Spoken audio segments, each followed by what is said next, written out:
Hi there, everybody. I'm Jennifer Bryan at our beautiful Southeastern Guide Dogs campus. I'm joined by Marissa Blanco. She is one of our service training team managers. Did I get that right? Correct. Oh, good. I did. And this is Astro. He's pretty famous, really. He does a lot of appearances. Yes. And we are going to talk today about Subarus.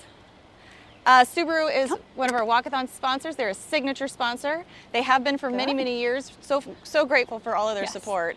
And we use these Subarus. We have a couple in our fleet. And Marissa, you for one drive them around because our trainers need to use them for various reasons. Yes. Okay. Go ahead. Let me just cut you off. You want to tell us a little bit about, you want to start with where we put the dogs? When they're riding, or do you want to talk about? I think we're good real quick. I did check the pavement. It's always safe to do that. It's not too hot. We want to make sure that the pavement is not too hot where their feet are burning. So we want to be cautious and conscientious of that. But the reason we use our vehicles so much and we're so thankful for Subaru is that we do a lot of follow-ups. So we might be taking dogs on follow-ups, home placements, traveling anytime.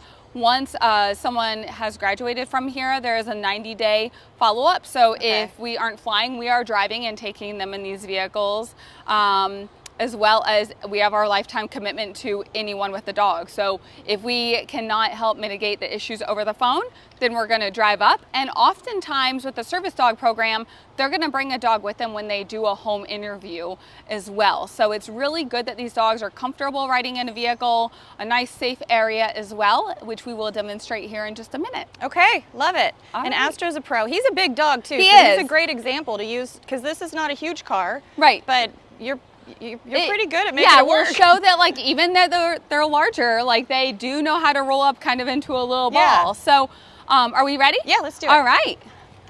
So first thing I'm going to do is demonstrate as if I was riding with him on the passenger side, so maybe I'm a client. So I'm going to get in first. Oh, I did not know that. So that I can call him in. Good boy. Turn.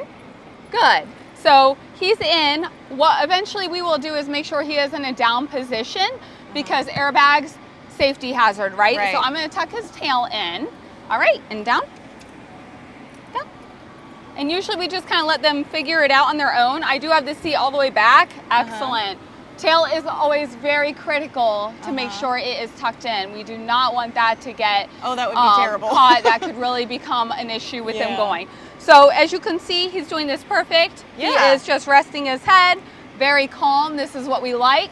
I do want to mention one thing. It is really important to make sure before you load your dog in the vehicle, if it is a warm day, that the car has already been started with the air on high for two reasons. We'll show the second reason later. But if they come in here, just like us in the summertime, when we first get in our car, it is so hot. So hot. Imagine the dogs. It takes them longer to cool down. So we want it to be a fun, positive experience. So he's got plenty of air blowing on him.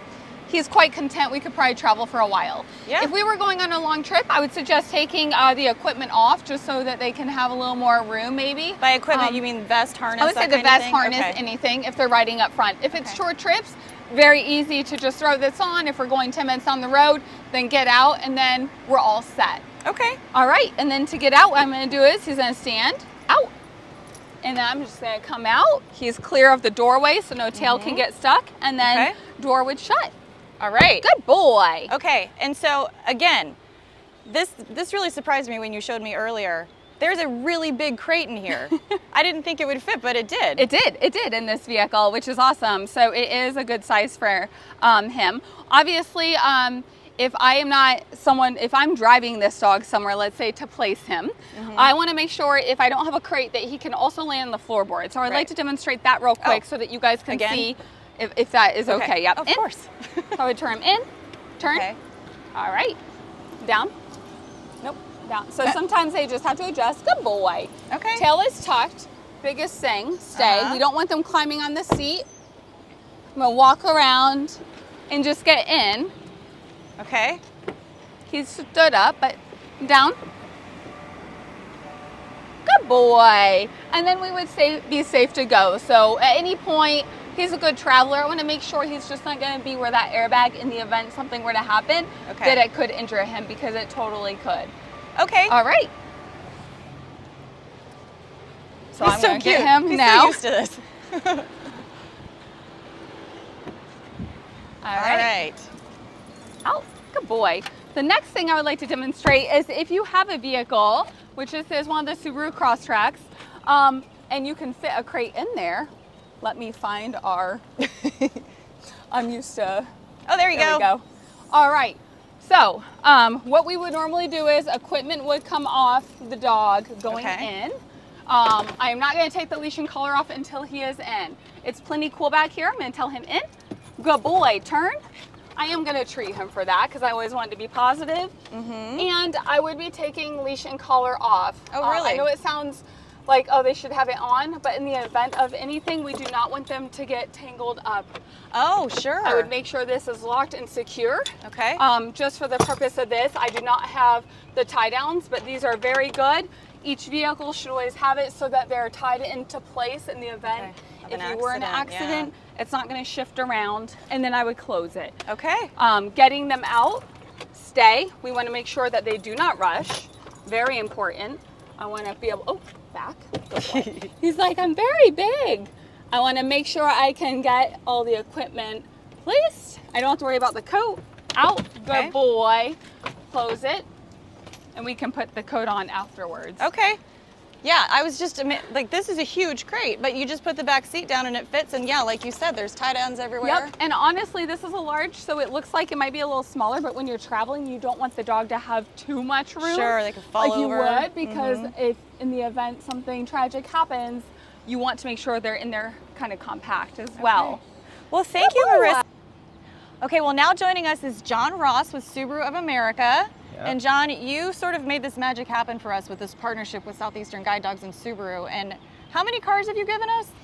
Well, I believe we're on our third promo car, and then Southeastern Guide Dogs has, I believe, what, 4 or 5 Crosstracks as well? Lots of them, yeah. Yeah. So there's quite a few Subarus in service here at Southeastern Guide Dogs. And we tend to nudge our supporters and towards your direction as well, simply because these cars, I mean, they're great cars and they have so many features that are geared toward pets and riding around safely, like we were showing with Astro. You want to tell us a little bit about the accessories that you guys offer? So we have quite a few pet accessories. We have a ladder actually that will retract and go out the back of the car. It allows the dogs to walk up into the back of the car. We have protectors for the rear. We have protectors for the rear seats that cover the seats. We have a dog protector for the rear back seat. We have a harness system that the dog will wear, and it clips into the same clips you use for a car seat or a child seat, and it helps the dog to be restrained in the event of an accident, so it keeps the dog in place. And so we have a lot of different great accessories. Just for people that may not be in the market for a Subaru right now, do these accessories work with other vehicles too? Yeah, absolutely. Oh, you could definitely go to a Subaru retailer and purchase them right from the parts department and use them in a different car too, but while you're waiting to buy your new Subaru. So. Awesome. And another thing I want to point out, Subaru, they do the Share the Love campaign, so if somebody's in the market, please choose us as the charity. Yeah, that's a great one too. Yeah, this Subaru Share the Love campaign, we just finished our 15th year of the Subaru Share the Love campaign, and we've donated over $255 million to charities. And it's been just a phenomenal campaign, and we have several retailers that partner with Southeastern Guide Dogs as their hometown charity, and in their areas too. That's awesome. So, yeah. And you know, people buy a car, you give back, we forward the mission. It's just a beautiful full circle thing. Yep. And John, I got to thank you for being a walkathon sponsor for so many years. Yes. You've sponsored several things, several of our campaigns actually. Yeah, we have, and the walkathons have been a fantastic match for us. We partner up with our retailers that are based locally at the walkathon locations, and they will come and support the walkathon and display a car. It's just a great fit for our retailers. Subaru is all about giving back to the community through our Love Promise program, and the walkathons just are just a wonderful match for that. At one of the walkathons, I think it was this last year, one of the cars, they did have the ladder, and that was just so cool. And so many people were drawn to it, and they're like, what is this? But very, especially for the older dogs who might not really, the hips aren't doing the jumping anymore. Yeah, that's awesome. I have a 15-year-old black lab, and she uses that ladder, gets right up into the car.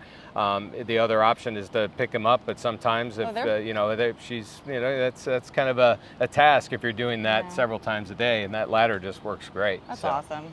I'm gonna get a ladder. Yeah. I have a littler dog, but he's a corgi. Corgi poo. He's really short, so he needs a ladder too. Yeah. For a very different reason. Might as well. Exactly. Well, John, thank you so much. Well, thank you. Appreciate you. We appreciate the support with Southeastern Guide Dogs, and we really enjoy the partnership, and it's just a wonderful match for Subaru, and it's been many years now, and we're looking forward to many more years going forward. So. That makes me very happy. Yeah. Yes, signature sponsor. So we'll come back next year and do it again. All right, sounds great. Thank you, John. All right, thank you. Thanks, Marissa. Thanks, Astro. And I hope all of you guys have a great weekend. Thanks.